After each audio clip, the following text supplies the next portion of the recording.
soir.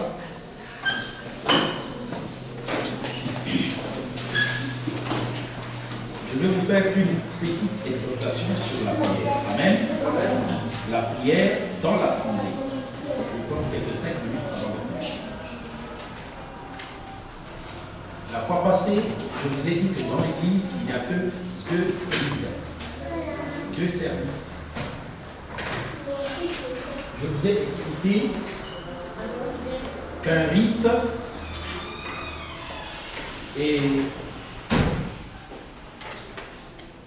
est un devoir répétitif. C'est quelque chose qu'on fait de la même manière à tout le monde. C'est ça qu'on appelle un rite. Dans l'église, il y a 2 rites. Moi, je ne me souviens plus de ces rites. Le baptême d'eau et la scène. Et la scène, voilà. Donc il y a 2 rites dans l'église. Ce sont des choses qu'on fait de la même manière à tout moment. On n'y ajoute rien, on n'y retranche rien. Amen. Il y a une chose que je veux vous dire à propos de ces 2 rites, surtout en rapport avec la scène. Quand le peuple de Dieu se réunissait dans les premiers temps, à chaque réunion, la scène était au centre de leur réunion. Le repas du Seigneur. Ils ne pouvaient pas dire nous allons nous réunir sans qu'ils ne préparent le repas du Seigneur. C'était tellement important. C'est le centre de l'église. C'est le rite le plus important, le service le plus important dans l'église. C'est le domaine de la vie. C'est ici où nous venons trouver la vie.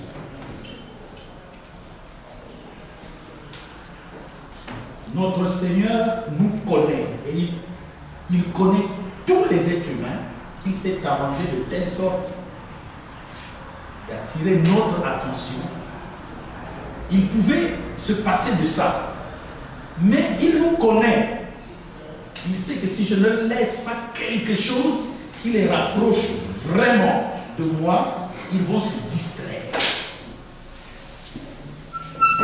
Et c'est pourquoi vous êtes en train de remarquer que je prends tout mon temps. Ça, c'est le 3e sabbat à propos de ça. Nous n'avons même pas encore terminé. C'est pour que votre attention soit tournée vers la scène, vers le repas du Seigneur,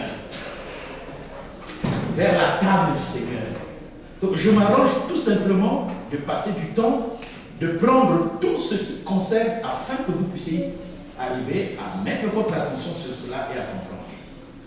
Amen. Amen. Alors, c'est très important. La petite notification que j'ai à vous faire sur la prière, elle est très simple. L'église est un lieu de prière aussi. Amen. Et je vais vous expliquer brièvement ce qu'est une prière. Une prière, c'est un ensemble de paroles que tu adresses à Dieu. Amen. Amen. Et donc, une prière, c'est l'aboutissement d'un grand travail. C'est pas juste que tu dises, bon, je m'en vais prier, si auparavant tu ne sais pas qu'est-ce que tu vas dire à Dieu. Vous devez vous représenter Dieu franchement comme il est. Dans la Bible, nous pouvons réunir dans l'Ancien Testament et dans le Nouveau Testament tous les caractéristiques de Dieu et nous allons nous rendre compte que c'est vraiment l'homme loin. Amen.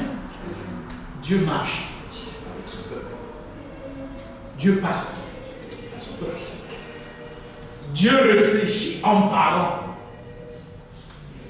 Dieu se répond même. Et s'est repenti d'avoir fait l'homme, n'est-ce pas? Au jour de Noé. Dieu se fâche. Il se met en colère. Il châtie, il punit. Il peut revenir sur sa punition aussi. Mais il la prolonge sur les autres.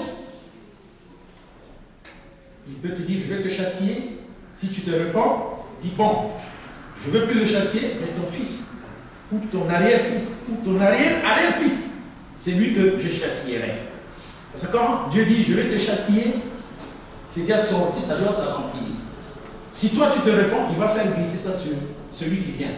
Si celui qui se vient est juste se repent, il fait glisser jusqu'à ce que ça s'accomplisse. Parce qu'il ne peut pas dire quelque chose en vain. Dieu n'est pas un philosophe.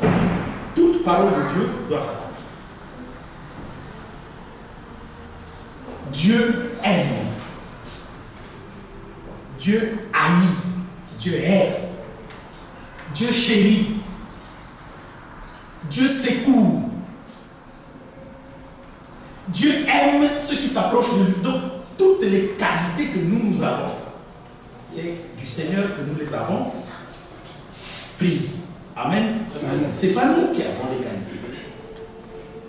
Si nous pouvons faire quelque chose qui vient de nous-mêmes, alors nous ne sommes pas une créature. Donc, connaissons tout ça.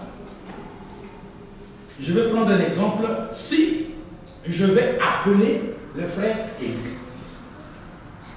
rien que par le fait que je le sonne et qu'il regarde sur son portable et qu'il voit que c'est mon numéro, il sait que nous allons nous entretenir, n'est-ce pas? Avec le Seigneur.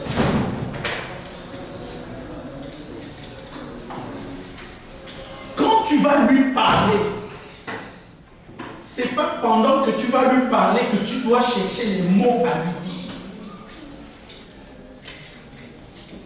Amen. Amen. Tu dois te préparer bien en avance. Une prière, c'est un ensemble de problèmes, de questionnements dont tu recherches la solution auprès de Dieu. Et donc, normalement, quand vous venez chez vous, vous devez savoir quelle est la chose la plus importante que vous avez besoin. De telle sorte que si à l'église on va prier, alors ce sont ces choses-là que je vous dis. C'est une suite.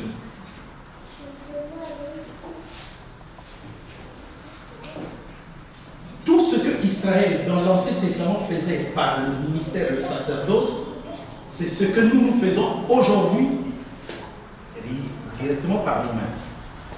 Dans l'Ancien Testament, pour obtenir le pardon de péché à tout un protocole, il faut que tu trouves ton bouc. Une fois par an, seulement tu iras obtenir le pardon des péchés pour l'an passé et l'an prochain. Une fois par an. Amen. Mais tu dois préparer ton bouc, tu dois l'amener auprès du sacrificateur. Le sacrificateur a un rite qu'il va faire. Ça, c'est dans l'Ancien Testament. Si tu veux rendre des actions de grâce à Dieu, il faut que tu ailles chercher alors un veau. Tu ne vas pas prendre un bouc, mais un veau que tu vas amener chez le sacrificateur. Que le sacrificateur va préparer, il va le dépêcher, tout ça, il va le griller sur l'autel. Et ce jour-là, il y a une partie que le sacrificateur va manger. Il y a une partie que toi et le sacrificateur vous allez manger. Il y a une partie que tu vas ramener chez toi. Donc il y a tout un protocole, rien que pour une action de grâce. Chaque chose, il y avait un service qui en avait l'équivalence. Et donc, aujourd'hui, dans la période de la Nouvelle Alliance, tu peux dire, je vais faire une action, une prière d'action de grâce à Dieu. Tu n'as plus besoin d'aller prendre tout cela. Tu te prépares tout simplement. Tu sais que c'est une prière d'action de grâce. C'est-à-dire que je vais lui parler de ce que je suis en train de le remercier. Donc, tu prépares tes paroles. Ce sont les paroles qui vont être adressées à Dieu et qui vont monter vers lui. Si tu vas faire une demande de pardon à Dieu, ce n'est pas pendant que tu vas prier que tu vas chercher les péchés. Tu dois d'abord les connaître. C'est tel autre péché que j'ai fait dans la journée, ou dans une heure, ou dans une minute, ou dans la semaine, ou il y a peut-être longtemps que j'ai demandé le pardon de péché, ça fait 3 mois. Maintenant, je vais te demander le pardon. Tu connais les péchés que tu vas présenter à Dieu et pour lesquels tu vas lui demander pardon. Il n'y a pas de formule dans la prière. C'est vraiment lui parler. C'est très important que vous puissiez le retenir. Une prière, c'est parler à Dieu. C'est pourquoi il ne faut jamais apprendre aux gens à prier. Il n'y a que 2 choses qu'il faut savoir. À qui tu adresses la prière, c'est-à-dire à Dieu.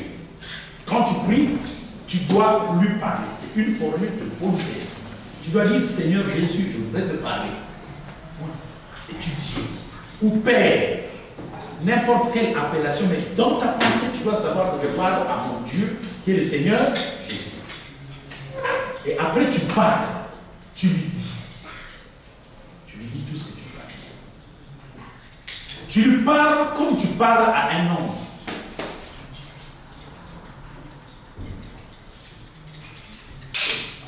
Tu lui dis ce que tu as dans le cœur. Et tel que vous êtes, c'est tel qu'il faut parler à Dieu.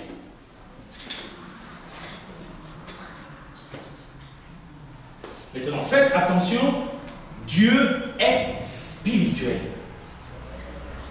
C'est-à-dire que tous les principes qu'il vous a enseignés là, lui les connaît, il veille à ça. Donc quand tu lui parles, si tu es hypocrite, il le sait. Et sache que ton hypocrisie ne pourra pas s'approcher de lui. Donc, prier le Seigneur, c'est se présenter devant lui en parole. Amen. Amen. Se présenter devant Dieu en parole. Arrêtez vos formules que vous avez en outil là. Oui, mais il y a une forme de prière. Par exemple, si je veux prier, je dois d'abord dire merci, je dois confesser mes péchés, demander le sang, enfin, ce qui se passe partout. Après, demander le Saint-Esprit. Après, ensuite, dire ce que je veux obtenir. Mais là, par rapport à ce que tu viens de dire, est-ce que si je veux prier, demander par exemple un enfant au Seigneur, je viens, je dis, Seigneur, je veux un enfant tout simplement. Oui, c'est comme ça. Ça, c'est une prière rituelle qui n'a pas de sens. Pour parler à Dieu, s'il faut commencer par dire que je confesse mes péchés, tout, ça n'existe pas. Et je ne cesse de vous le dire, c'est du pentecôtisme pur et simple. Or, le pentecôtisme là, lui-même a tiré ça du protestantisme. Et le protestantisme a tiré ça du catholicisme. Et c'est là où on repart à l'origine de l'église qui a dévié de la vraie église. La vraie église, c'est l'église de Jérusalem. L'église de Jérusalem, prenons cette Bible, nous ne ferons jamais quelque part où l'église est venue, qu'on nous mentionne qu'ils sont en train de prier et qu'ils commencent par ça, non. Ça vient de quoi? Ça vient de l'incompréhension de l'Ancien Testament. Je viens de vous expliquer que l'Ancien Testament a une méthodologie pour s'approcher de Dieu. Cette méthodologie-là, elle est là totalement écrite dans l'Ancien Testament. L'Église catholique a cru remplacer Israël.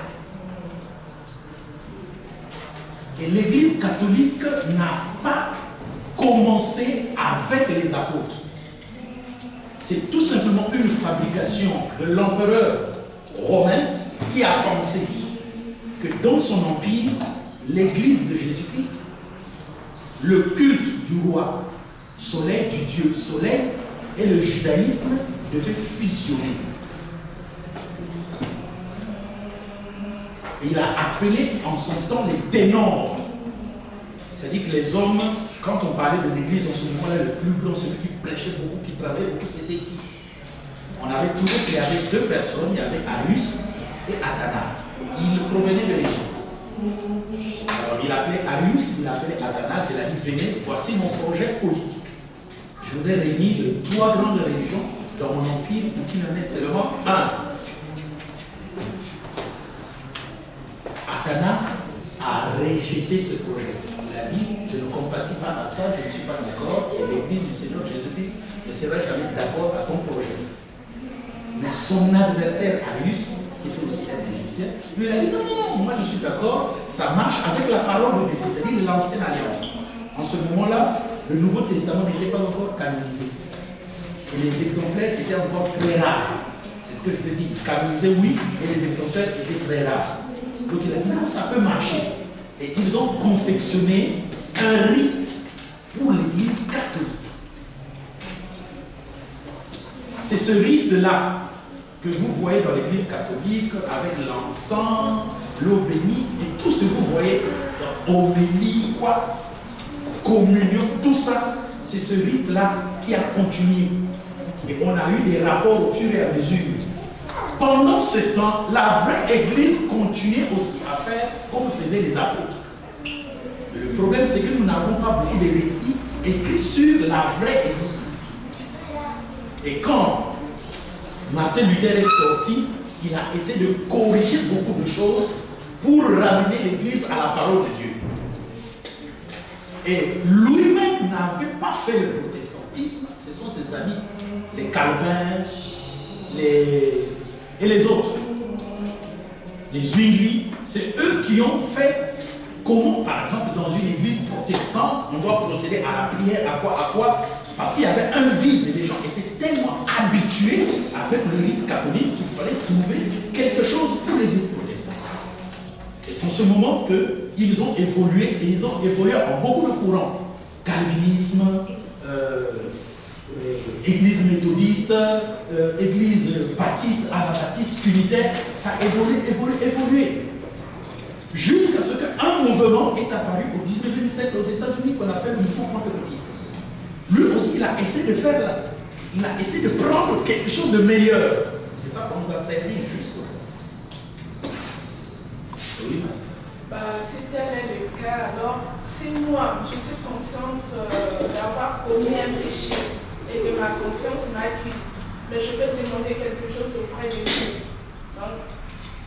Mais quand tu as conscience que tu as commis un péché, dès que tu commets le péché, dès que tu as conscience que je viens de commettre un péché, tu dois demander, tu vas faire une pardon. D'accord. Tu ne vas pas attendre quand tu voudrais demander à Dieu. Non. Ouais. C'est dès que tu... Et regardez, dès un enfant de Dieu qui a le Saint-Esprit, dès qu'il a commis le péché, sa conscience lui reproche. C'est en ce moment-là qu'il faut faire une prière de pardon. N'attendez pas, ne prenez pas, ne marchez pas durant votre journée avec votre péché pour dire c'est le soir où j'irai demander pardon dans ma prière du soir. Parce qu'en ce moment-là, toute ta journée va être gardée, gâchée à cause du fait que le lien avec Dieu est rompu. Dès que tu as péché, si tu ne sais pas que tu as péché, le lien avec Dieu continue. Mais si tu es conscient, le lien est rompu. Dieu voudrait que tu confesses le péché pour qu'il renoue le lien. Donc, si tu dis, bon, mais je garde mon péché, je le confesserai après, toute cette journée-là, tu n'auras plus de relation avec Dieu. Et si, par exemple, Dieu pouvait te sauver pour un danger qui allait arriver, il ne va pas le faire. Tu vas dire, mais sinon, pourquoi tu m'as promis? Il va te dire, tu n'étais pas revenu vers moi. Donc, la prière de pardon, elle se fait dès que tu as conscience du péché. Même là, nous sommes dans la salle, pendant que tu écoutes la parole, un péché peut te revenir à l'esprit. Tu dis, Seigneur, pardonne-moi. Tu dis ça. Tu dis, Seigneur, pardonne-moi. Parce que si la conscience de tes péchés est revenue, c'est ça qu'on appelle les lumières. Une lumière t'a révélé ton péché. Et tu dis, dis, Seigneur, pardonne-moi. C'est lui qui t'a révélé. Et tu reçois ça dans la conscience. Ah, donc ça, c'est pas bien. Ah, donc quand je fais comme ça, c'est pas bien. Ah, du coup, demande pardon. Tu n'as pas besoin d'aller te mettre les genoux à terre et de dire beaucoup de mots. Tu demandes pardon. Et même quand tu as besoin de quelque chose, tu vois, le problème, c'est effectivement là le piège du diable. On a enseigné aux gens que pour demander quelque chose, il faut, c'est-à-dire l'idée, c'est laquelle il faut peiner pour obtenir auprès de Dieu. Il faut faire une forme de pénitence, il faut souffrir pour obtenir quelque chose auprès de Dieu. Donc dans la prière, il faut d'abord commencer par ceci, par ça, par ça, par ça, par ça. Non. Et ce sont ces choses-là que je vais vous expliquer. La prière est vraiment un contact. Oui. Par rapport à ça, qu'en est-il de la parole qui nous recommande d'aller nous demander, enfin de confesser les uns les autres? Si déjà moi, une fois que j'ai conscience de mon péché, je demande pardon à mon Dieu directement, il me pardonne. Alors comment se ferait-il que moi j'aille encore vers un frère demander, confesser mes péchés? Parce qu'il y a une parole qui nous recommande de nous confesser les péchés les uns les autres. Pour aller vers les anciens. Mais oui, mais c'est là le problème, il faut connaître de quoi est-ce qu'il est question. Je ne viendrai confesser mon péché auprès de toi que si c'est à toi que j'ai péché. C'est une relation. Sinon, si je n'ai pas fait quelque chose de mal à toi, pourquoi je viendrai auprès de toi? Tu as quel pouvoir pour que je vienne auprès de toi confesser mon péché auprès de toi? Il y a des hommes qui ont reçu l'autorité de garder les péchés ou de remettre les péchés des gens. Ce sont les apôtres. Jean chapitre 20, 21 à 22. C'est une autorité ministérielle. Et cette autorité que les apôtres ont reçue, les anciens réunis l'ont reçue aussi. Suivez-moi très bien. Les anciens réunis l'ont reçu aussi. Si l'apôtre n'est pas, tous les anciens réunis ont cette autorité-là. Parce qu'ils sont les dirigeants de l'Église. C'est eux qui prennent les décisions. Maintenant, il peut arriver que quelqu'un ait commis un péché contre l'Église. Contre 2, 3 ou 4 personnes dans l'Église.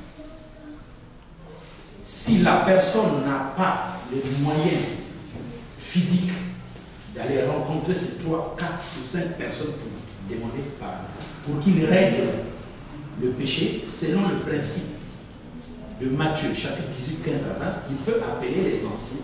Les anciens remplacent l'Église. C'est pour cela que le Seigneur a dit, quelqu'un est-il malade? Qu'il appelle les anciens de l'Église. C'est au cas où ma maladie est un châtiment du Seigneur parce que moi, j'ai péché contre le corps du Christ. J'ai péché contre l'Église. Il y a des maladies qui nous sont frappées parce que j'ai fait du mal au peuple de Dieu. Ce sont ces maladies-là pour lesquelles il faut appeler les anciens de l'Église. Et quand les anciens de l'Église arrivent, moi qui ai commis ce péché, je demande pardon. Donc, c'est dans ce cadre-là qu'ils vont prier pour moi, afin que je sois guéri. Parce que je viens de ôter ce qui faisait un mur entre moi et Dieu. C'est comme ça que ça s'est passé.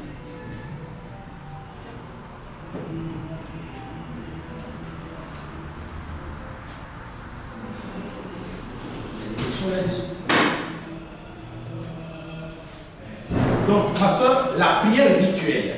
Je suis en train de revenir sur la prière rituelle. Suivez-moi très bien. La prière rituelle, c'est ce que nous faisions quand on était enfant. Moi, je ne cache jamais ce que j'ai fait quand j'étais enfant. Je vous ai appris cette prière rituelle. Donc quand on va s'assembler, on commence par là. Le chant, quoi, c'est une progression, c'est une progression, c'est une progression. C'est une prière rituelle de l'Église. Mais quand on observe, je reviens à la parole de Dieu parce qu'il faut grandir, vous allez vous rendre compte que lorsque le peuple se rassemblait, ces choses-là n'existaient pas. Et alors, je suis en train de vous présenter les choses les plus importantes. D'accord? Bien. Je vais vous dire comment priait l'Église au 1er siècle. Quand les Paul, les Pierre, les Matthieu, les filles étaient en exercice. Nous avons les rapports dans les actes des apôtres et dans les Épîtres. Amen. Amen. Suivez-moi très bien. Quand les gens se rassemblaient, ils avaient 4 formes de réunion. Et ils les connaissaient. Les réunions, c'est ça. Ce que nous faisons là, c'est une réunion. Amen. Une assemblée. Ça, le fait qu'on soit réunis, on appelle ça une assemblée. Et pour le moment, suivez-moi très bien, nous faisons des assemblées apostoliques. C'est-à-dire une assemblée où il y a un enseignement apostolique qui vous est apporté. C'est un apôtre qui vous apporte la doctrine.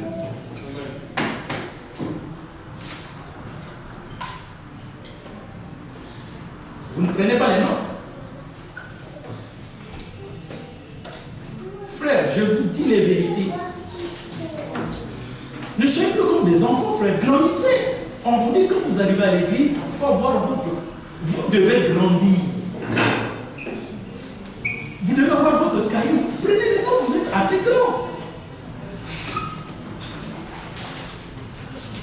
Frère, vous avez toujours l'idée de dire, oh, tous les jours il est là, tous les jours il est là. Mais c'est pas bon. Vous devez être enseigné pour que vous-même, les hommes par exemple, soient capables d'aller encore enseigner. Et pour que les femmes soient capables d'éduquer les enfants. Et que les femmes soient capables de se parler entre femmes. Vous devez avoir de la connaissance. Frère, je vous dis la vérité. Je connais des frères qui m'écoutent depuis 15 ans, qui ne savent pas qu'est-ce que je prêche. Je dis bien 15 ans. Mais ils ne savent pas ce que je prêche.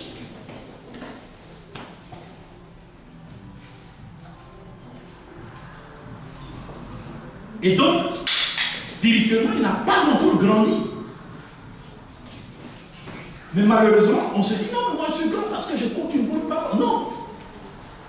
Tu dois grandir toi-même.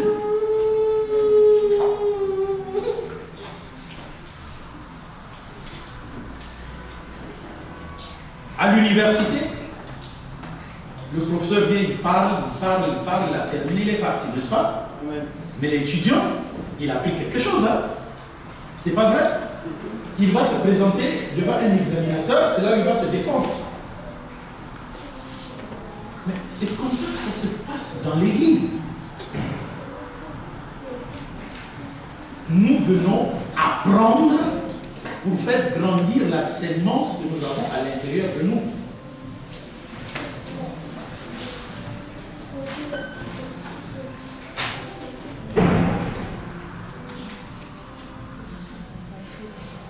C'est ça, mes frères et mes sœurs. Je vais vous donner un exemple. Il y a un travail qui vous a été donné, n'est-ce pas? J'ai fait un travail que la sœur vous a donné, n'est-ce pas? N'est-ce pas? Amen. Oui. Je vous pose une question. Qui a lu cette brochure? Tu as lu? Tu as lu? Qui d'autre a lu? Vous comprenez? J'ai lu. Les sœurs, c'est à moi qu'il faut poser les questions. C'est comme ça que je travaille. Quand vous arrivez ici, tu attends. ta Bible, ton cahier, ton bic. Si tu n'en as pas, tu restes tranquille, ne demande pas ton bic, c'est du désordre. C'est ça qu'on appelle le désordre. Ici, là, c'est en face de Dieu. Tu as une question, tu lèves ta main. Tu lèves ta main. Nous parlons comme ça. Ne pose pas la question sur le dehors, à droite, à gauche.